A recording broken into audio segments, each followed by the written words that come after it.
السلام علیکم every one. بہت افسوس ہوا علیم خان صاحب کی باتیں سن کے عمران خان صاحب کے لیے کہ جی ان کے پاس تو کچھ بھی نہیں تھا. ان کے ملنے سے پہلے ایک بھینس تھی، 2 مرغیاں تھی، ڈاگز تھے اور سوزوکی تھی وغیرہ وغیرہ، اور انہوں نے اپنی گاڑیاں اور جہاز ان کو دیے ادھر سے ادھر.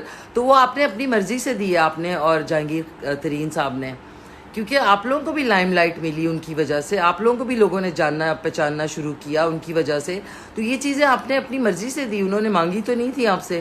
آپ نے ان کو وہ کرنے کے لیے، امپریس کرنے کے لیے سب کچھ کیا. تو یہ تو آپ لوگوں کی اپنی مرضی تھی نا. اور یہ بھی بتا دوں کہ ان کے پاس سب کچھ تھا پہلے سے. انگلینڈ میں بھی ان کی بڑی لگزوریس لائف تھی. ایسکاٹ ریسز وہ 80s میں کرتے تھے اٹینڈ، جس میں ایشین کوئی انوائٹڈ نہیں ہوتا تھا. تو ان کی تو ایک ورلڈ کلاس پرسنالٹی ہے. آپ لوگوں نے اس سے فائدہ اٹھایا، تبھی تو آج آپ نے اپنی پارٹی بنائی، ورنہ آپ کو اتنے پیسے کے باوجود بھی جانتا ہی کوئی نہیں تھا. ان کی وجہ سے آپ کو پہچان. سیم چیز ریحان خان صاحبہ کے ساتھ ہوئی کہ ان کا نام جب عمران خان صاحب کے ساتھ جڑا تو ان کو ورلڈ فیم ملا، ورنہ تو وہ ایک رپورٹر تھی. ان کو کون زیادہ جانتا تھا.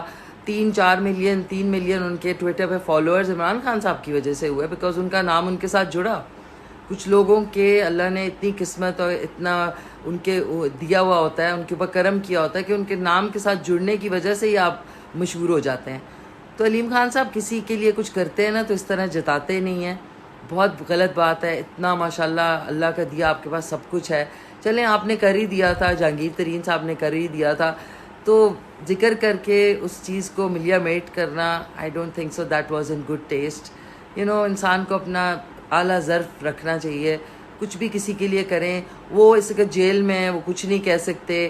اب آپ لوگ سارے نکل کے آ کے برائیاں کر رہے ہیں. اس وقت بولتے نا آپ کیوں چپ تھے اتنے دنوں تک. اس وقت جب تھے وہ آپ کے ساتھ، انہوں نے اتنا برا کر رہے ہیں. تو اگر آپ نے ان کے لیے کچھ کیا ہی تھا تو اپنے تک ہی رکھتے تو اچھا تھا. اب وہ اندر جیل میں ہیں تو آپ ان کے لیے اس طرح ان کو ٹارگٹ کر رہے ہیں. That's not very good.